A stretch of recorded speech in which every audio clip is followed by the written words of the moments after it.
Hey guys, welcome to another deck profile. Today I will be showing you guys my virtual world deck profile. It's still an okay deck for 2025, surprisingly. Like, has some trouble playing through interruptions, but that can be worked around. And then Shen Shen kind of it's just a good card because there's so many cards leaving the field and like they need to go to grave or they need to be in grave for something else to activate. So Shen Shen solos all the bestials, and then it helps Malice out in the short term, but then in the long term, they don't really have anything from grave to have anything in grave to manage to keep extending, because all their stuff is just ending up in the banished zone, and they can't bring it back all their effects only once per turn. So it's genuinely a good card. It has a Shen Shen. It doesn't do too much against Ryzel because the material is not treated as on the field, so they still go to the grave, so they can still keep cycling back their resources with cross. But at least you slowly whittle down their extra deck. And then virtual Juju, Ryzel just doesn't have an out for it per se, because it's just a passive effect of cannot be destroyed by battle card effects if you have two different names in grave, and 9 times out of 10 a Ryzel player is just not gonna have anything to banish them from graveyard.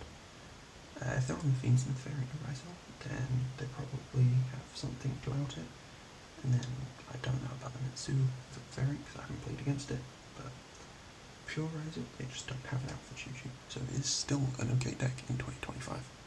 So I'll start it off by going through the virtual world names. So I've got 3 Lulu, 3 Lily, 3 Lao Lao, 3 Gigi, and 2 Nyan Nyan. This is all standard ratios. It's been like that since 2020, 2021, and when it came out, it was at its peak. And then for the virtual world spell and wraps on 3 Calvin, on 2 Chinwon. A lot of people are on a lot of people who play this are on 3 Chinwon, but I just don't think the game is long enough anymore. I think it's too fast paced that you would need 3 Chinwon, because you don't get to have a grind game 9 times out of 10.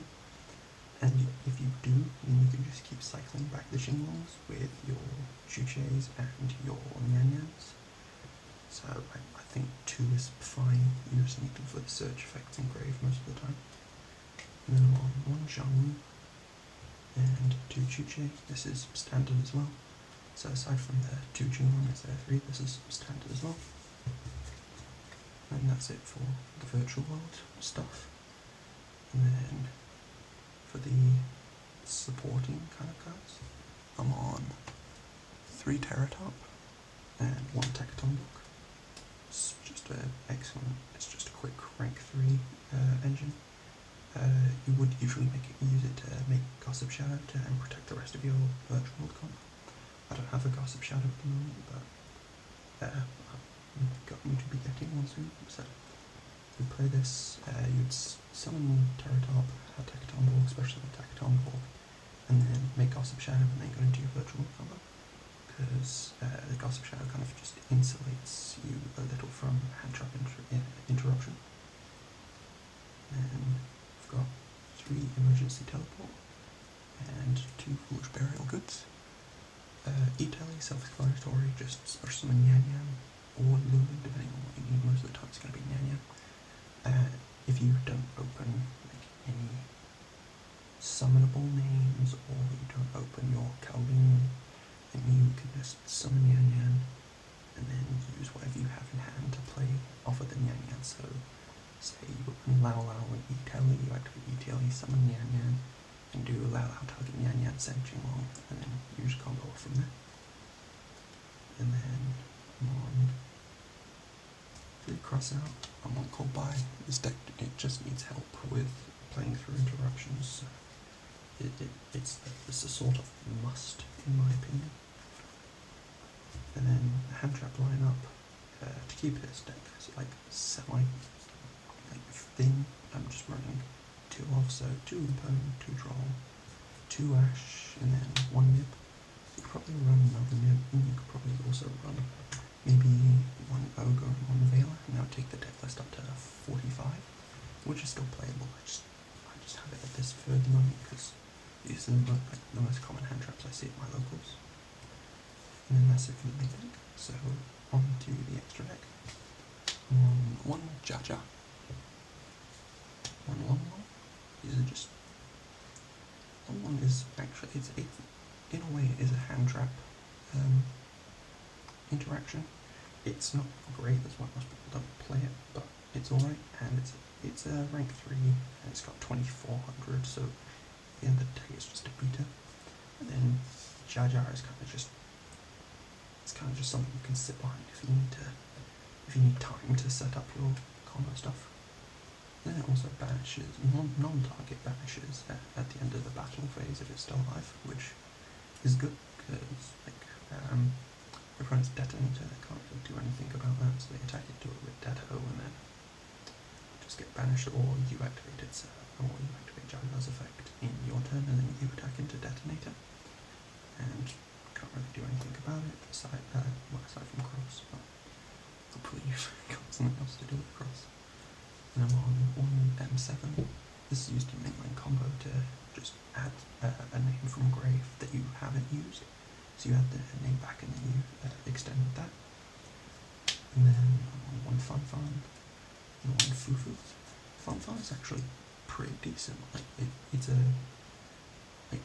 detached to target 1 face of card and field, banish it, and then also banish 1 card in grave, which is nutty.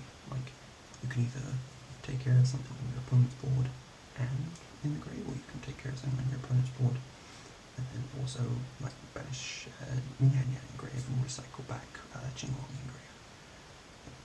It's just good. And then Fufu is obviously you don't generally get like the first 2 effects of having the multiple virtual gates up on field, but it does have a quick effect monster negation, which isn't bad. I don't go into it often, but it's just a nice thing to have.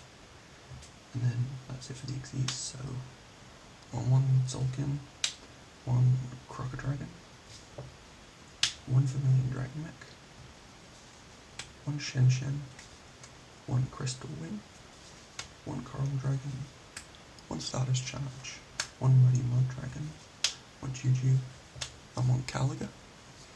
So the Caliga Muddy Mud Dragon, they kind of just make it so your opponent can't play. So you summon the Zolkin, then you summon the Crystal Wing by setting something, and then Zolkin summons Crystal Wing, and then you set maybe one of your virtual gates.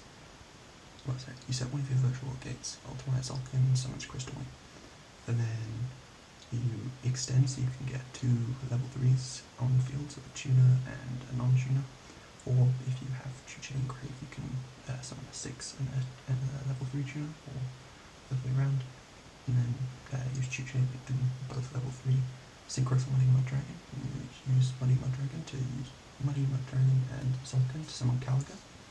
And then Caliga says that your opponent can only activate, both players can only activate 1 monster effect per turn, so they will activate 1 monster effect, and then you will activate Crystal Wing in response and negate that, and then you've both used your 1 monster effects per turn. So unless they have like spell and trap card out to Caliga, they can't really do anything about it. Like, it's just a bit like it's scummy, but it works. And then that's it for the extra deck. Then side deck wise, you probably just play around whatever is most common at your locals. So I don't have much malice at my locals, so I'd be playing more Ryziel focused board breakers, or like there's a lot of rogue at my locals, so I'll be playing a lot of Droll Longbird kind of just kills most rogue things, stuff like that. So you just mold your side deck around what is at your locals. And that's it for today's deck profile, so I will see you guys in the next one. Have a good day.